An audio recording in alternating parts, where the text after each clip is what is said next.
girl Nisha Michelle is back with another video. My hands are so ashy.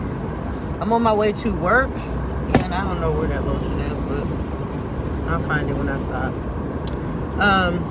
So I want to come on here and talk about suppressing feelings, because I was in a discussion the other day, and someone kept saying that they were suppressing their feelings, that men suppress their feelings. And I believe that suppressing your feelings was not the right word that they wanted to use, because suppressing your feelings is you avoiding communicating and expressing your emotions. You're avoiding a situation. But when you are consciously processing a situation, because you know the emotion, you know that you can flip out because of a situation, that is you processing your emotions. So boom, let me tell you the story. So dude was like, he was walking down the street and a homeless guy had threw something at him and called him the N-word. And he said he's a carrier, he's a licensed carrier, and he was like, in my mind, I knew I could have protected myself because he was so close, so he could have pulled it out and bang, bang. You know what I'm saying? But instead of doing that, he thought to himself, you know what? I'm not going to do that, because I know how this situation go escalate, and I don't want that on my conscience. Like, that is you. When you do that personal dialogue and hear, nobody can hear you, that is you processing your emotions. So instead of you suppressing that feeling, you're letting that feeling go through you. Now, when it comes to suppressing feelings, that is something that we normally do when we are younger, or when we are older, we lack communication skills, and we are not able to communicate what we're talking about to someone, because we know that they're going to overreact. We know that they're toxic. We know that we have to walk on eggshells with them. Let me give you a prime example. So, let's say something happened to you when you were younger. Some traumatizing experience, and you never told no one, because you were scared of getting the other person in trouble. So you suppress that experience. And while we're younger, you can't even express, you can't even process those feelings at all. Look at that police. You can't even process those feelings at all, because you don't have the tools. And then you make it worse when you do not tell an adult what happened or what's going on. Instead, you just hold that in, and when you do that, it stays in your subconscious mind. So that is a suppressed emotion. You never got it processed. You never communicate what happened to you. And then when you get older, you wonder why your brain, that memory forgets. But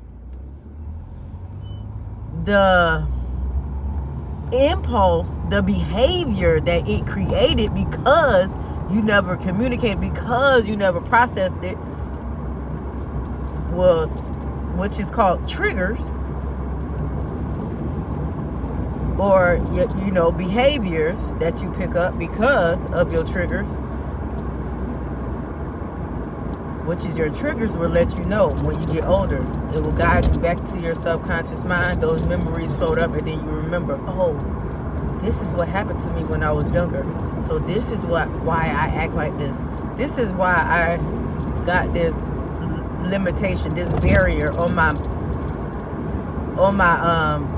brain, on my mind. This is why this behavior started. You start to dig deep, and it's all psychology, right? Because I studied psychology. But for people that don't know the difference between suppressing a situation, which means you're avoiding it, you cannot communicate it to yourself nor to anybody else. Because when we start talking, when you go to a therapist, what do? The therapist try to dig deep so you can talk about what happened to you so they can tell you, you know, what is what. So you can get a reframe of a different perspective of the situation. So they're going to tell you, they're basically going to dig deep and try to get you to talk about it, because talking about it allows you to process and hear yourself and think about the experience and pull that emotion out so it can be able to process and flow through you instead of getting stuck, because the body remembers.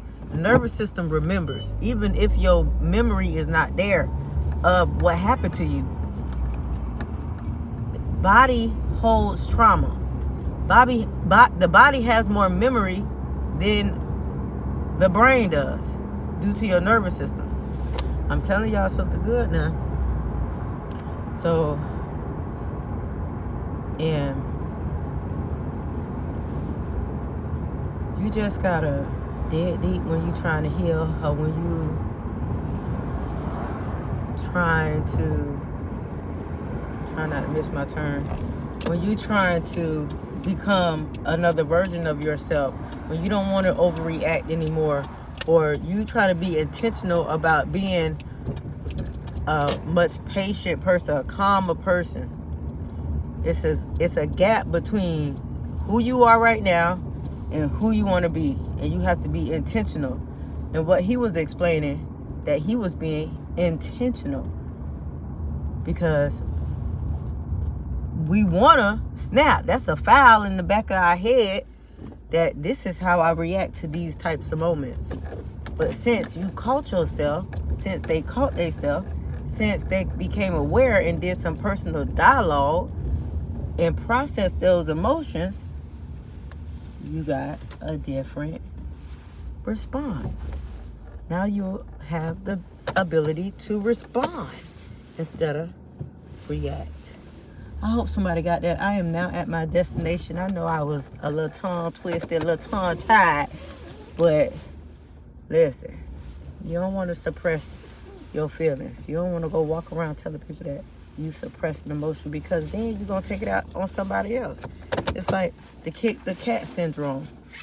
When the boss yell at the husband don't say nothing to the boss, but he take it to the wife instead of talking to her, or her allowing him to talk to her and release what happened to him at work.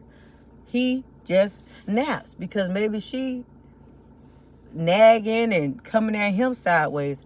So now he yell at her, and he take that frustration that his boss took out on him on her, and then she take it out on the churn, and then the churn kick the cat syndrome. I'm telling you, don't be having misplaced anger because you ain't processing your emotions, because you suppressing them.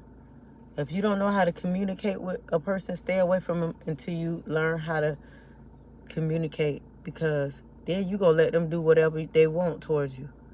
You know what I'm saying? That's with close family members or whatever. But y'all get a drift. Have a wonderful day.